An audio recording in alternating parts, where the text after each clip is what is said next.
Well, thank you. Good morning.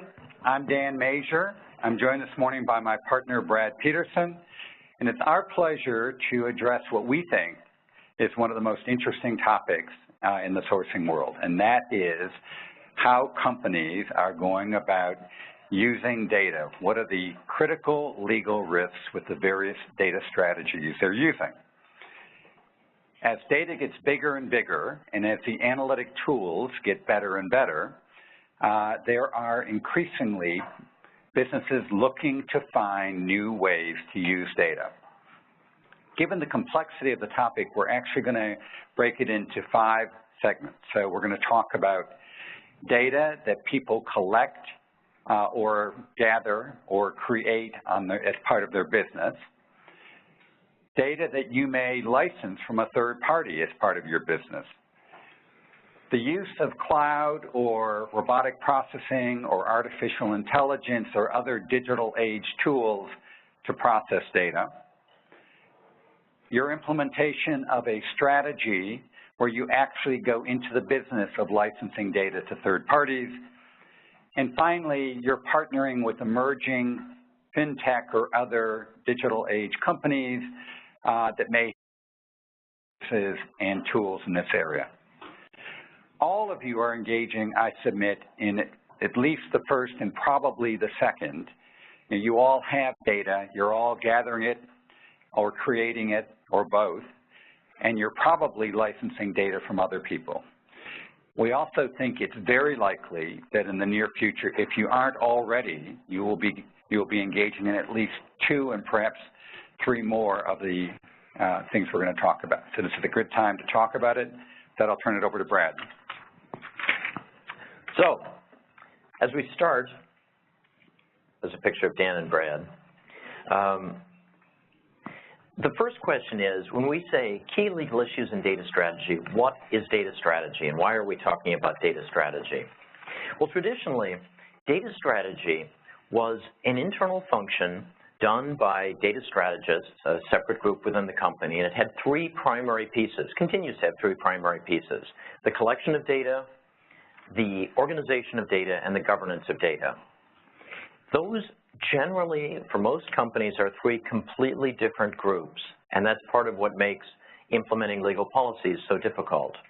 In the collection area, we've seen collection from the Internet of Things. We talked about that this morning, from counterparties, suppliers, customers, lenders, insureds, and so forth, employees, and then deliberate efforts to collect data.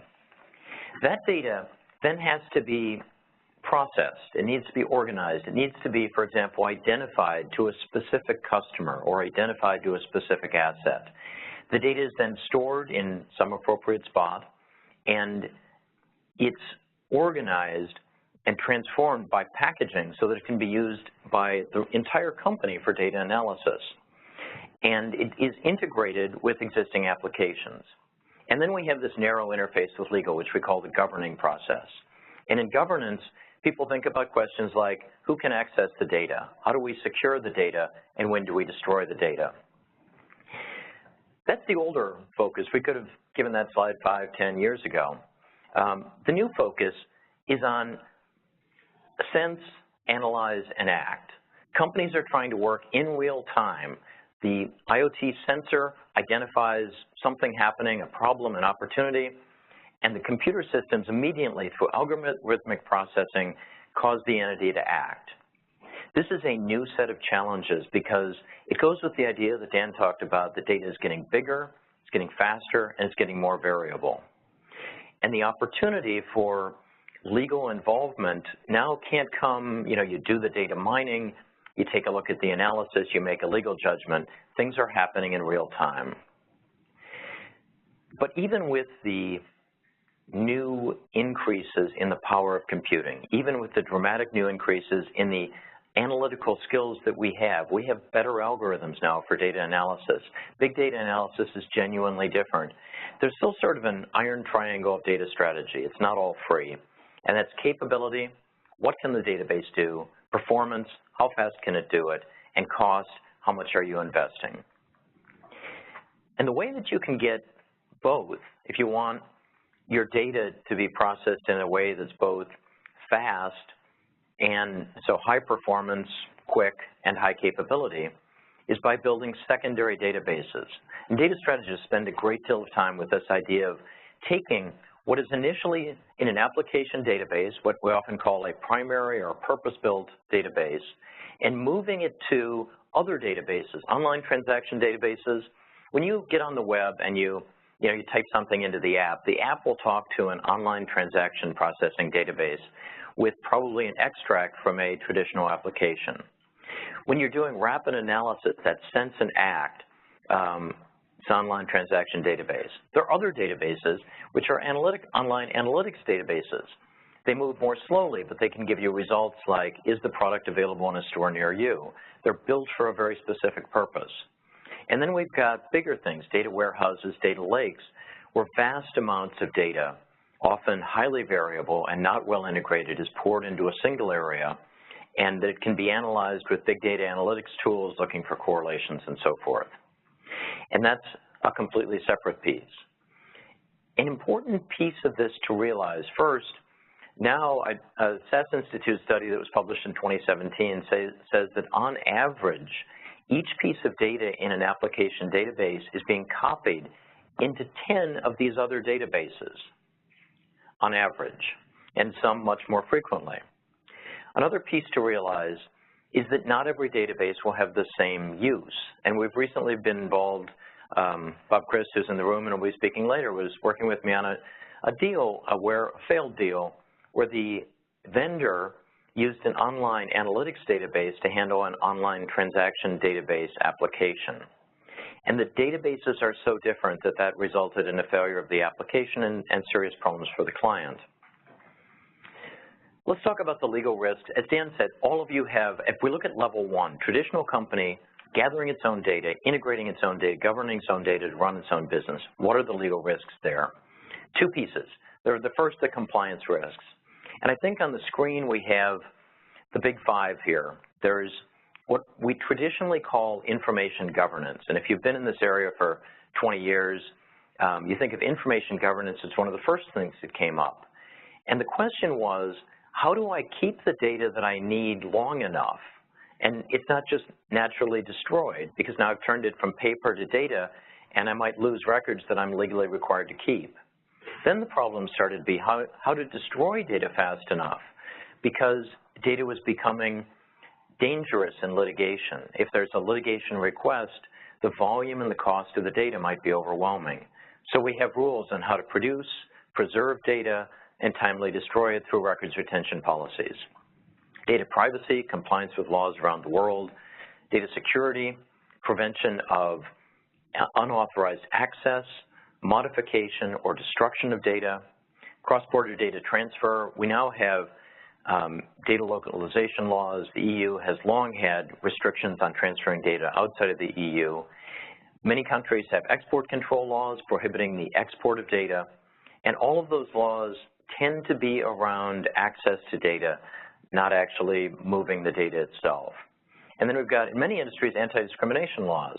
For example, you can't write insurance based on prohibited characteristics. You can't hire, in Illinois, you can't use some characteristics of a potential employee to judge whether they should be employed. The second area is contract risks. And business people believe, there's a nice sense with copyright law that you put something down in a tangible medium of expression and it's yours. You own it as the creator. And you can say that you own it. And business people believe they own data, and people get fierce about their ownership of data. But data has just the thinnest protection under laws.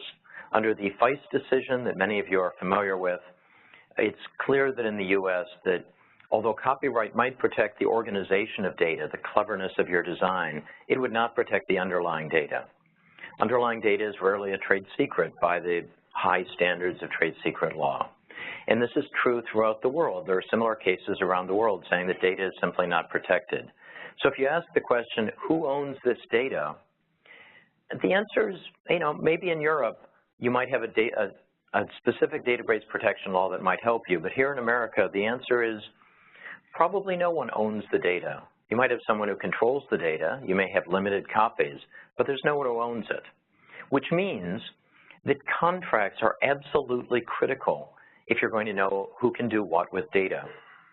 And as in running your own business, you probably use outsourcers, cloud providers, and others.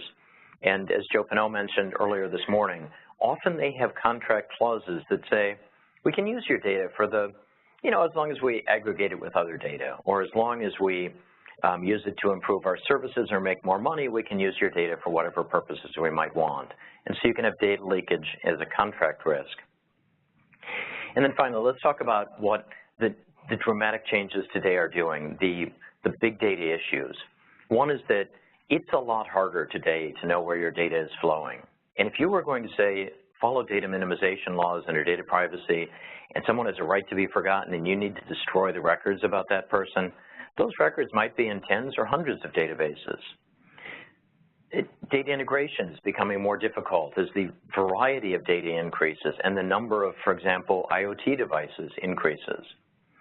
The difficulty of just compliance is rising as increasingly there's a power to de-anonymize data and to get past security. It's become obvious in this past week, there's tremendous opportunities for new technology to overcome old data security measures. There's increasing regulation, there's an increasing crowd of people who want your data, and it's becoming increasingly more difficult to specify what outcome exactly you want. So with that, let's go to the second layer. As a company you're running your own business with your own data and you license data. Dan, let me give you this. So there are many, many ways in which you license data. Some of you may go, well, that's really not our business. We're not in that. Well, you are in that business.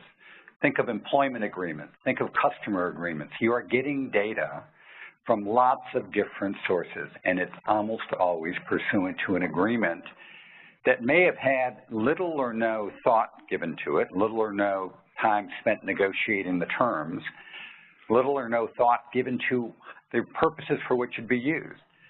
Others are, of course, subject to significant negotiation, the contracts that you have with data aggregators or with research and development companies or with strategic alliances and joint ventures. But again, the focus is not just on, gosh, do these contract terms look right?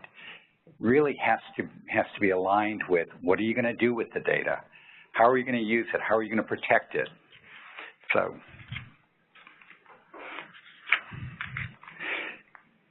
if you think about the data governance and think about it, you get data from all these different sources and which are covered by different terms. If you were really going to govern this and make sure you were complying, you would have to tag every piece of data as to where you got it and what were the specific terms by which you could use it. Unfortunately, that's not what people do. And often, data comes in, and as Brad was saying, suddenly, it's not in one database, it's in 10 databases, and it's mixed and being used by people in many different ways. And over time, the purposes for which you received it and what you were allowed to do with it get lost. And then suddenly you wake up one day and you realize that you have data strewn all over the company that's being used for ways that were never contemplated by the agreements by which you got them. Data's hard to track. It's not like software. Software actually leaves a fingerprint in the system, and it's often it's designed in order to actually monitor how it's being used and where it's being used. Data, it's very costly to try to keep track of all of the places that it ends up and how it's being used. And of course, that increases the risk not only of whether you can monitor compliance with the terms on which you received it, but your potential risk to the third party who licensed it to you and who will someday come in and conduct an audit and find out that you're using it in ways not contemplated. You also have gray areas like derived data. So you take the original data and from that you derive new data. Is that subject to the same terms as the original data? What about metadata, which is data about the data that you license? Is that subject to the same terms? That will depend in large part on the terms on which you received it.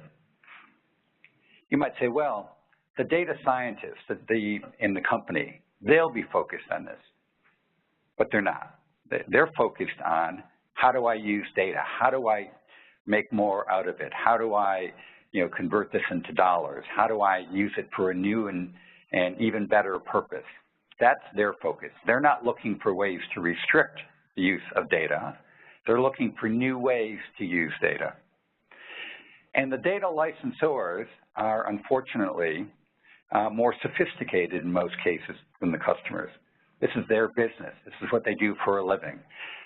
They are often able to impose license terms which are very one-sided in their favor, and where the licensees really haven't even realized exactly what they've agreed to.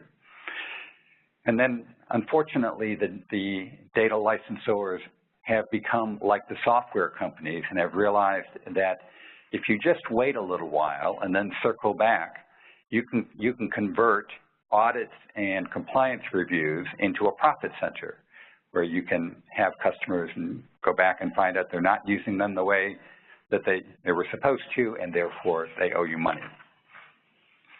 Let's talk about the 10 top issues in data licenses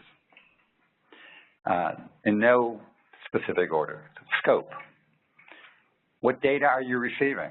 Is it a complete set? Is the licensor supposed to update it, and if so, how frequently? How close to real time is the data? Users. Who can use it? Can your affiliates use it? Can the contractors you employ to perform work for you, can they use the data? Can you use it with customers? It's amazing how many times we see data licenses where companies that are using offshore facilities and contract labor on a regular basis haven't built into their contracts the ability to have the contractors access and use it, or access and use it from the locations where they're actually operating. For what purpose was it used, or was it licensed to you? Often it's licensed for a very specific purpose. Might be, for example, in the case of a bank, for a KYC, know your customer check. But it ends up in a general database where it's now used for many purposes that far exceed the scope of what it was provided for. What about the term? Often the data licenses come with a very specific term. But as you think of your business and how you use data, the idea that you would be, after a certain period of time, required to go identify that data, extract it from your files, and live with the disruption that would have on your business, it's just not possible. And if you think of regulated entities like banks, you can't give away the data that you've been relying upon to demonstrate that you're regulatorily compliant. Retention and destruction, as Brad talked about, that's an important issue. How do you align your data license with your data retention and data destruction policy? And what happens if a data subject whose data you've received through this license comes back and changes their mind and decides that they're going to exercise their right to be forgotten, and they want you to go through and delete all mentions of that data? Are you prepared to do that? What about the restrictions in the license? We talked about, can you use offshore locations? Are there limitations on where you can store and use and access the data? What other restrictions might there be? Can you de-anonymize it? As we've talked about, that is something which is possible on a scale that nobody ever envisioned, but is that going to be permitted under the agreement? You're likely to have your confidentiality and data privacy and data protection obligations imposed on you.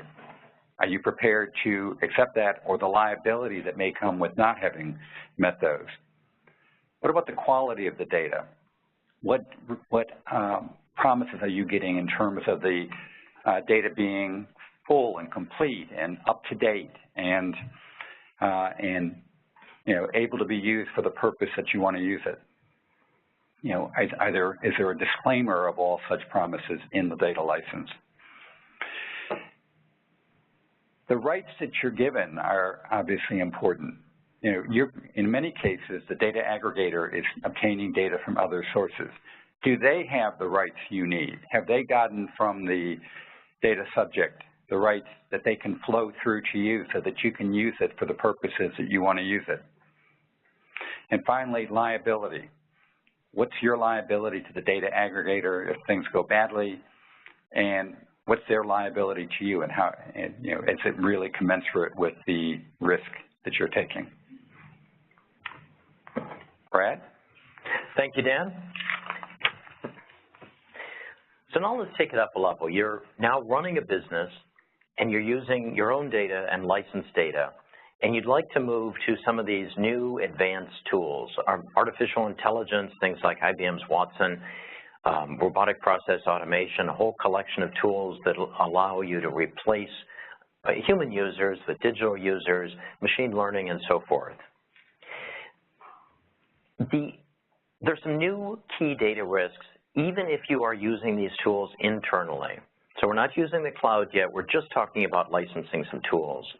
And the first relates to the topic that Dan brought up about derived data, what you learn from the data, and metadata, which is data about the data. Each of these tools tends to be its own little walled garden. It has its own way of capturing data, and it's its own database. And that means that not only have you created a new database, but you may be unable to extract that data or to combine it with other data. A second data risk is the lack of commitment by the tool provider to maintain the tool. If you become dependent on one of these tools, and you're dependent on a tool from a small or insecure provider, or a provider who simply pivots on strategy, you may find yourself without what now might be a critical part of a product that you're delivering to others.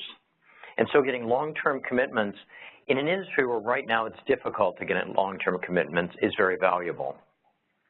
Another risk is exceeding your rights in the data.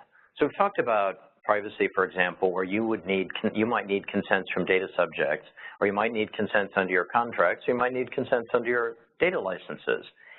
If you put that data into one of these tools, you may be exceeding the rights that you have. There may be no authorization from the data source to allow you to do that. And you also pick up information governance risks. Many of these tools are not designed with information governance in mind. So if you are struck with a subpoena and you're saying you have to preserve data, they may not be organized to preserve the metadata, the derived data, any of the data that's coming out of that tool. And they may be unable to produce the data, and then you've got further potential litigation risks that the tools may be used against you, that you may be able, by looking at the tool and the data, to combine that to come up with a conclusion that you should have done something that you didn't do, and you could find yourself in trouble there. Finally, you might have inadequate controls over the data. Increasingly, software licensors, data licensors, and others are honing in on the idea that they need to monetize the data flow. So, for example, the number of users who use the data. And instead of a user being a person who is actually logged onto the system and running it, a user might be a person who later looks at the data or is logged in through another tool. And in some cases, we've seen applications where if you look at the definition of user, all of the customers' customers are users because they access it through an app that gets eventually to the tool. Now let's say that you move to the cloud and you have the same tools on the cloud. Well, one piece is that these digital service providers, the cloud provider, the software as a service provider, and so forth, may not comply with the laws that are applicable to you and your industry. And an example we had earlier was that in some cases you shouldn't be using data for some purposes. There are anti-discrimination laws, or it may be prohibited to de-anonymize data. But the digital service provider might do that just as a part of its offering. There may be obligations that you have to your data sources that the digital service provider is not looking at, And the one we hear most about right now is data security. They may not be securing data in the ways that you promised. The digital service provider may have, if you read the contract closely, have additional licenses that are granted to them to do things that you wouldn't expect. So you may be leaking value to those digital service providers. The big leak on value is the idea that the tool is learning or the provider is learning from you. And I was at a meeting of the British American Business Council on Thursday, and one of the speakers was from McKinsey, and he said that in the first wave of all of this, people said, I've got to monetize my data, I've got to do better analysis. And the first thing you do is you go out and you do something with a cloud-based provider. And the second thing you do is realize that you should have called the lawyers first, because now you've given up rights to the data. And because you don't truly own the data, those rights may be permanently gone. And then finally, if you sign up with a small provider in a growing industry, one of the risks you have is that they will be bankrupt at some point, and that point may not be very far off, and your data might be auctioned off in that bankruptcy.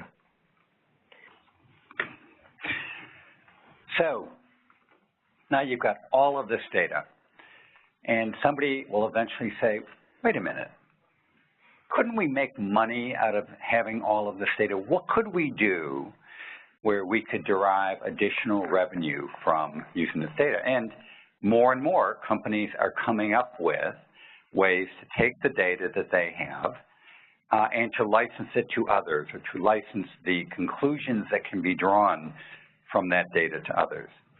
And it's a perfectly wonderful idea, but of course, there's a few things you should look at before you jump into this. You know, are there any laws limiting it? And there are some. Minnesota, for example, prohibits telecom companies from selling internet search activities. You know, by doing it, would you subject yourself to new laws like, you know, suddenly would you have to comply with the Fair Credit Reporting Act, which I know just enough about to know that you don't want to have to do that if you don't. Do you have the rights you need? You know, much of the data you've obtained will have been obtained from other people pursuant to licenses. Do you have the rights under those agreements to be able to now sell it? Or do those licenses have words in there like internal use only, or to be used only for providing the services, or cannot be sub-licensed? What do you do if, you know, with respect to the possible destruction of the data? For example, if the data subject changes their mind and says, you know, I'm exercising my right to be forgotten. I want you now to destroy all the data you have about me. Can you do that? Have you reserved that right in your license with the third party you're licensing the data to? You know, are you equipped to manage a business? It's one thing to be, you know, in your company, but suddenly to go into a different business where you're licensing data. Do you have in place the infrastructure to be able to, you know, to do the licensing process, to monitor compliance, to monitor the auditing process, to do all of the things that are required for a very new and different business?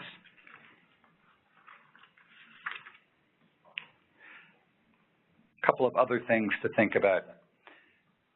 What if there's a breach by the licensee? So the entity to whom you license the data does what we talked about earlier, exceeds the scope of the permitted uses of the data.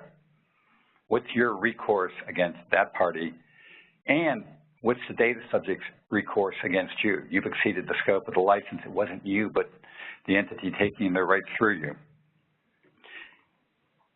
Be careful not to deliver more data than you intended. You know, in databases, there's often things in there that go far beyond what you may have had in mind that you were licensing.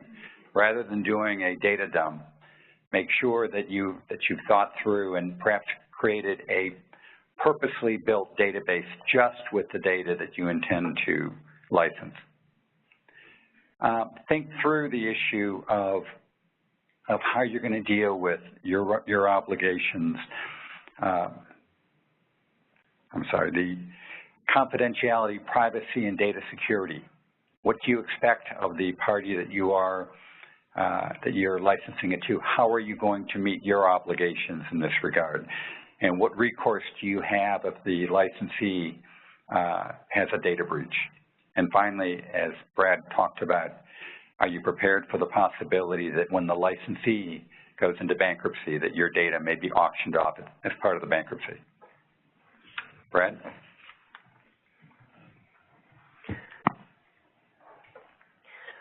So you've gone to that point where you've got a bunch of data, it's licensed, you've got it on some tools, you're licensing it out.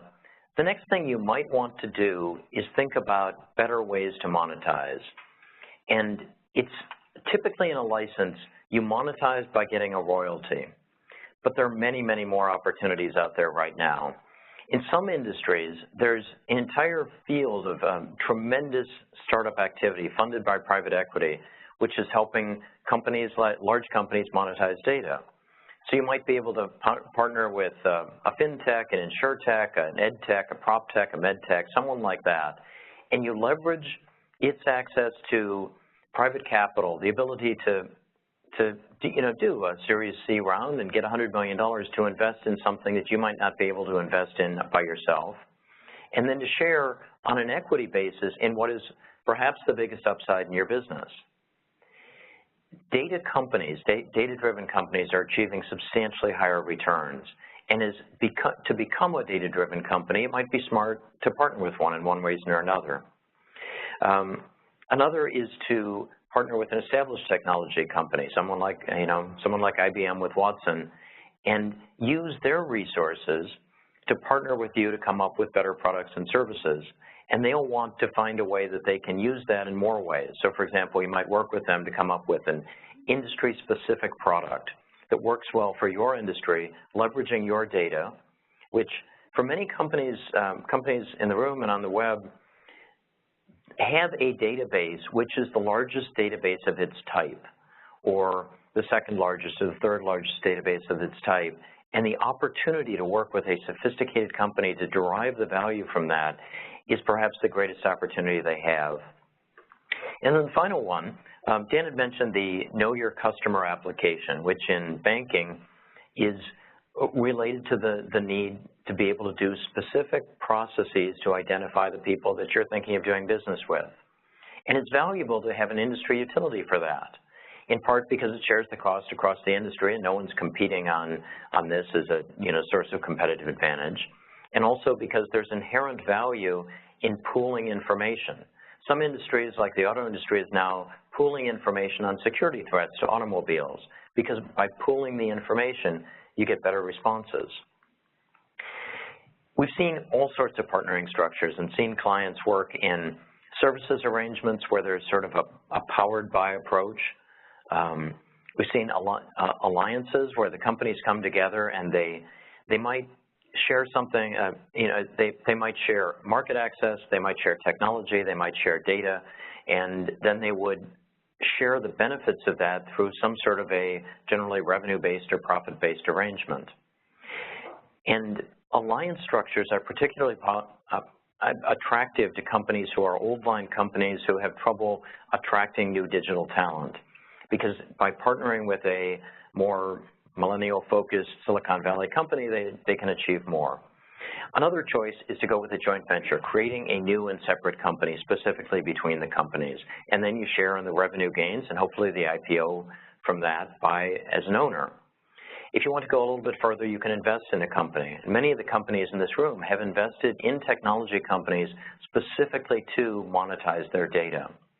And that investment can be a minority investment, perhaps with board seats and so forth, or it can be a larger team. You might even buy the entire company or have it formed in-house with some sort of accelerator. There are risks, of course, to this approach, greater risks than licensing. This includes essentially all the risks we've talked about today. One is the risk of just collaborations generally, and that's a broader topic than we have time for today. But a key risk is that you give up your your primary source of value, often in a pilot or discovery stage, or you what the consultants call lose the race to learn. And often in these collaborations, the value that the company that has the data brings is not just the data, the pure data, it's the understanding of the data and the context for that data.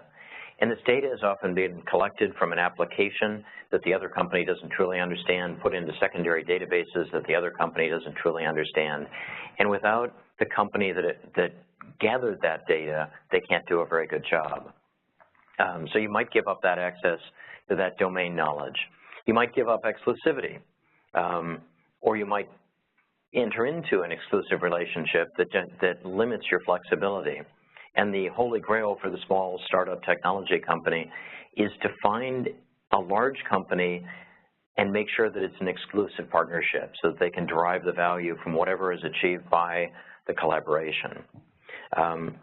Naturally, with you, if you're working in a large, well-established company, one of the things you may have heard is that small, less well-established companies are doing well by working around the regulations applicable to you and by violating the rights of data subjects and so forth.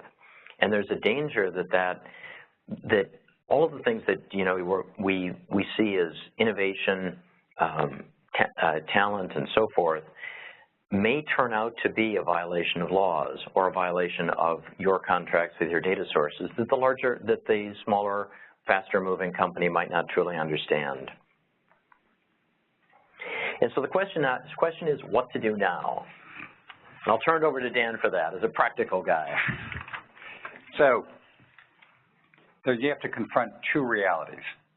One is that the data team cannot be trusted to worry about the things that you care about. Thanks. Mm-hmm. They are interested in what you can do with the data. The things that you're raising are complicating their lives and are going to make it potentially more expensive, more difficult, more restricted. So you have to be the voice on the team that is making the points and is sticking with it.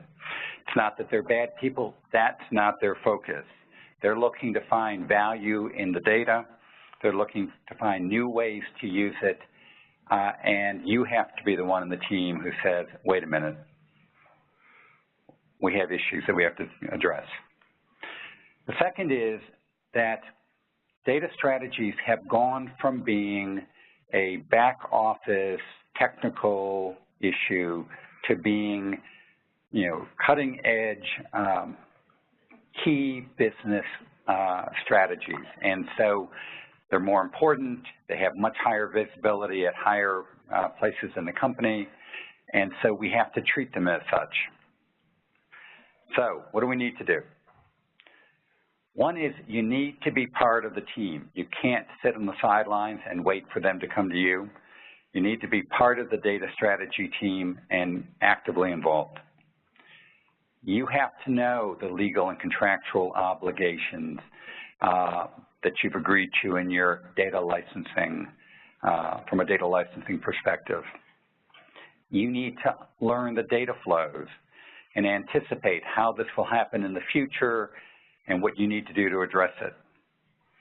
As you're doing new agreements or amending existing agreements, you need to be looking to build in not only the rights you need now, but the rights that you anticipate needing to do what's contemplated in the future. You need to understand the legal and contractual risks that we talked about this morning and be looking to address them proactively. You need to bolster the compliance procedures and processes within your company. I promise you that it is the rare company that has in place the kind of compliance apparatus needed to really take this on. You need to be reviewing your information governance and data retention and destruction policies on an ongoing basis. Too often they end up going years without having anyone even looking at them. And you need to treat contracts in this space as critical, important contracts that need more legal attention, more business attention, more resources devoted to them.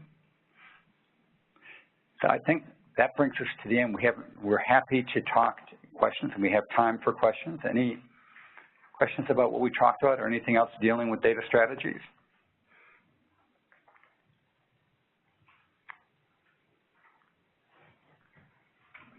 The last point you hit on